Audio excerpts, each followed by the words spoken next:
আমাকে যখন আটকায় তখন সময়টা ছিল 7টা থেকে শুরু করে ওরা আমাকে মারতেছে আর আমি চিৎকার করতেছি। এক ফাঁকে আমি আমার হাতের মোবাইল ফোনটা এখন পর্যন্ত ছাড়িনি, ওটাকে আমি টিকায় রেখেছি। জুলাই বিপ্লবে ছাত্রদের উপর পুলিশ এবং ছাত্রলীগের হামলার ভিডিও ফুটেজ নেয়ার কারণে নির্যাতিত হয়েছেন দৈনিক ভোরের সময় পত্রিকার স্টাফ রিপোর্টার সালমা আক্তার। নির্যাতিত সাংবাদিক সালমা আক্তারের বিরুদ্ধে করা হয় মিথ্যা মামলা। উক্ত মামলা প্রত্যাহার এবং অভিযুক্তদের বিচারের দাবিতে আজ দুপুর 12টায় ঢাকা জাতীয় প্রেস ক্লাবের সামনে মানববন্ধন অনুষ্ঠিত হয়। উক্ত মানববন্ধনে বক্তব্য রাখেন দৈনিক ভোরের সময় পত্রিকার সাংবাদিকরা।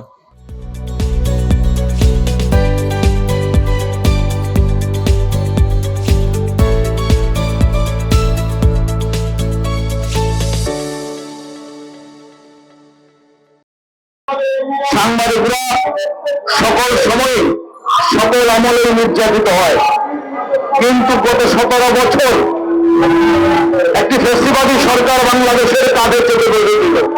অতএব দেশের সমস্ত জনসাধারণকে নিয়ে সাংবাদিকতার উপর কোনো আক্রমণ বরদাস্ত না করে তাদের সমাজের জবাব দিয়ে সাংবাদিকতাকে সমুন্নত রাখতে হবে, বিবেককে জাগ্রত রাখতে হবে। মনে রাখবেন, দেশ বাঁচতে মানুষ বাঁচবে। সাংবাদিকরা যদি তার দায়িত্ব সুষ্ঠুভাবে পালন করতে পারে তবে জাতির বিবেক হিসাবে জাতি সুস্থ থাকবে, জাতির সমস্ত মানুষ শান্তিময় সুখময় জীবনযাপন করতে পারবে। অতএব ও সাংবাদিক যাতে কোন আক্রমণের শিকার না হয়, ও সাংবাদিক যাতে নির্যাতনের প্রতিবেদন হয়, এটা দেখার দায়িত্ব 16 কোটি মানুষের।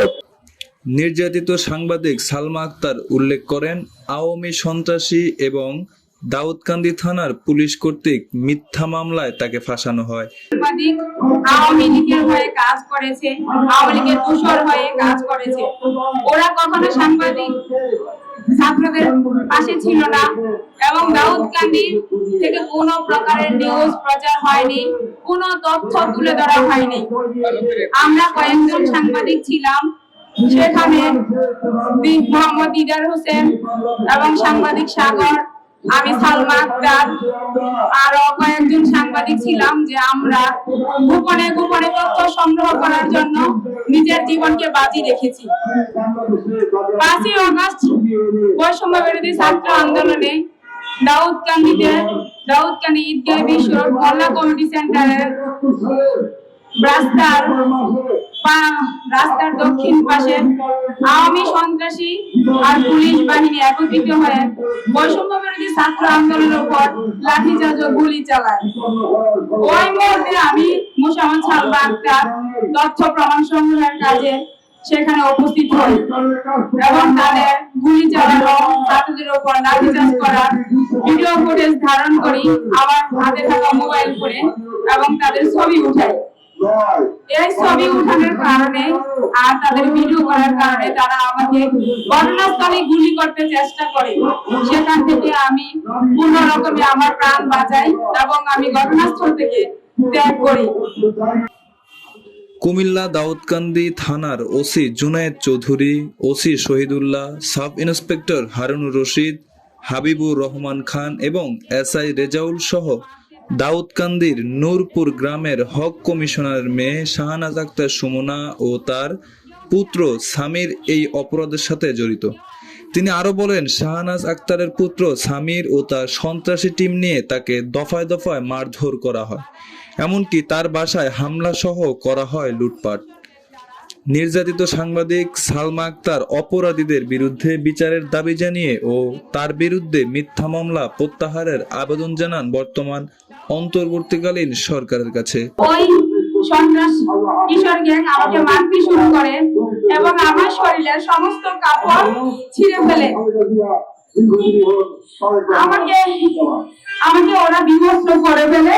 আমার গায়ে, আমার সাথে আমার অসুস্থ বাচ্চা, আমার সাথে আরো 3 বছর আগে নির্মম ঘটনা ঘটেছিল যেখানে আমার 6 বছরের বাচ্চাকে অপহরণ করে নিয়ে গাড়ির নিচে ধাক্কা দিয়ে ফেলাইছিল 2022 মে মাসে 31 মে। সেই বাচ্চাটা আমার সাথে ছিল। তার 3টা অপারেশন হয়েছে।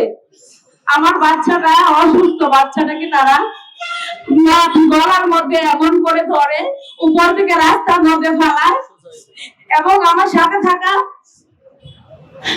বেনিজি ব্যাগ, যেখানে আমার 2টা ব্যবহারকৃত মোবাইল ফোন ছিল এবং আমার টাকা ছিল, প্রয়োজনীয় কাগজপত্র ছিল, সেটাও কেড়ে নেয়।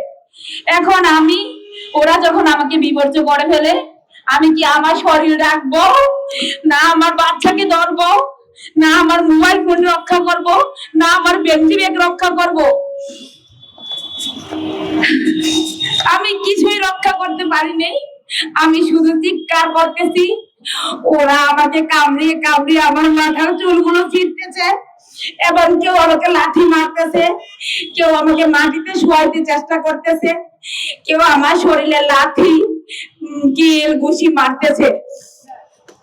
দাউদকান্দি রাস্তায় আক্তার ফার্নিচারের সামনে 11-10 তারিখে ওখানে অনেক লোকজন ছিল।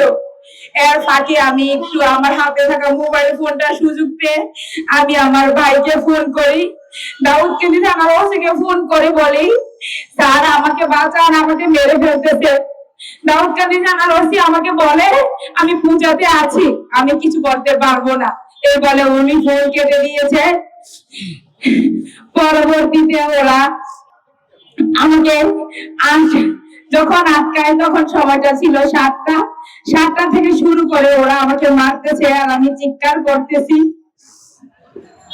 এক ফাঁকে আমি আমার হাতের মোবাইল ফোনটা এখন পর্যন্ত ছাড়িনি, ওটাকে আমি টিকায় রেখেছি।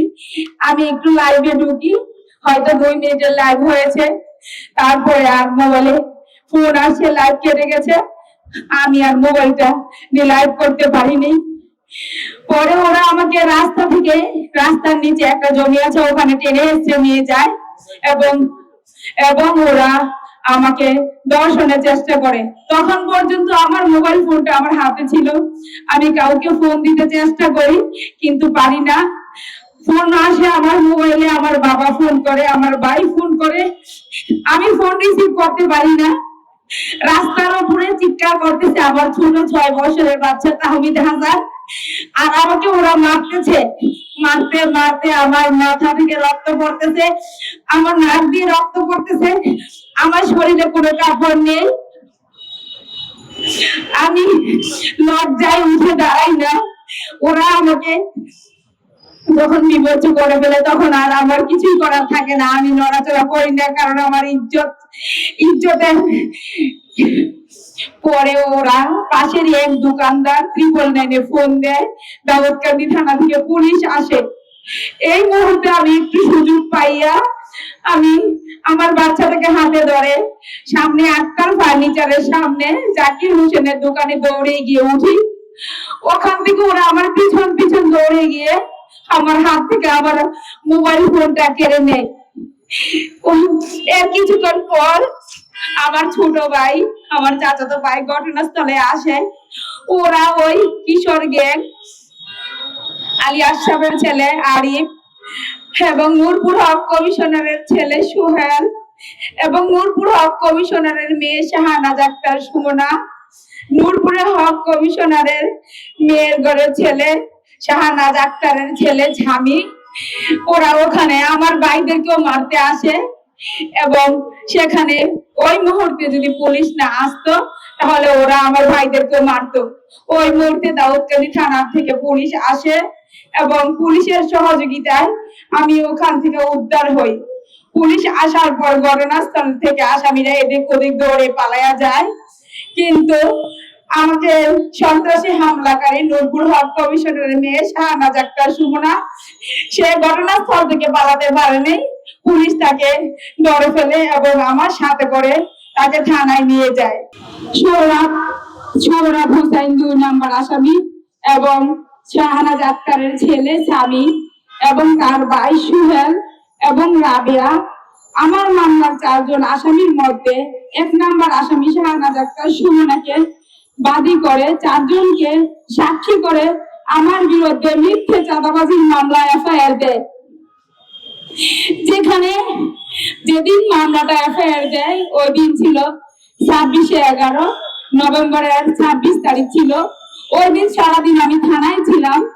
দাউদকান্দি থানার ওসি আমাকে একবারও জিজ্ঞাসা করেনি আপনার বিরুদ্ধে মামলা দায়ের হচ্ছে, আপনার বিরুদ্ধে অভিযোগ করা হয়েছে। আমি কিছুই জানতাম না। আমি ওনাদের কাছে সহযোগিতার জন্য থানায় যাই, বলে আমি দাউদকান্দি থেকে আজকে 4 দিন ঢাকার দাউদকান্দির বাহিরে আছি, বাসায় যেতে পারতেছি না, আমাকে ব্যবস্থা করে দেন, আমি আমার বাচ্চাদের কাছে যাব। কিন্তু ওনারা বলে আমরা কোনো সহযোগিতা করতে পারবো না। আমি অসুস্থ হয়ে একটু পানি চাইছিলাম, আমাকে একটু পানি পর্যন্ত দেয়নি। যে চাঁদাবাজির মামলা আমার নামে এফআইআর দিয়েছে, সেই চাঁদাবাজির মামলাতে আমাকে দিয়েছে 1 নাম্বার আসামি। আমার ভাই সিঙ্গাপুরে থাকে, আমার ভাইকে দিয়েছে 2 নাম্বার আসামি। আমার বাবা 17 সালে ক্যান্সার হয়েছে, তখন থেকে তিনি বিছানায় পড়া অবস্থায় এই ক্যান্সারের রোগীকে দিয়েছে 3 নাম্বারের আসামি। আমার নাকি পুরো পরিবার নিয়ে আমি চাঁদা চেয়েছি। এখন আমার বাচ্চারা যখন মার বাসা তালা দিয়ে আমার বাসা ছেড়ে আমাদের বাড়িতে চলে গেল, এই সুযোগে তারা আমার বাসাটাকে লুটপাট করে নিয়ে গেল। আমার বাসার সমস্ত কিছু, আমার প্রয়োজনীয় কাগজপত্র, আসবাবপত্র, বাসার 4টা থাই গ্লাস ভেঙে জানালা কেটে তালা কেটে তারা আমার বাসাটাকে পর্যন্ত লুট করে নিল। আমার দাউদকান্দি ঈদগাহ বিশ্বরূপ একটা কাপড়ের দোকান ছিল। আমি সর্বপ্রথম ছিলাম একটি ব্যবসায়ী নারী উদ্যোক্তা। আমার 3টা কাপড়ের দোকান ছিল। তারা আমার সেই কাপড়ের দোকানটা লুটপাট করে নিয়ে গেল। আমার কিছুই নাই। আমার ফ্যামিলিকে মামলা দিল, আমাকে মামলা দিল, আমাকে নির্যাতনের শিকার করলো এবং আমার বাসা লুটপাট করলো, আমার দোকান লুটপাট করলো। এত কিছুর পরেও দাউদকান্দি থানা থেকে আমি কোনো প্রকার সহযোগিতা পাই নাই।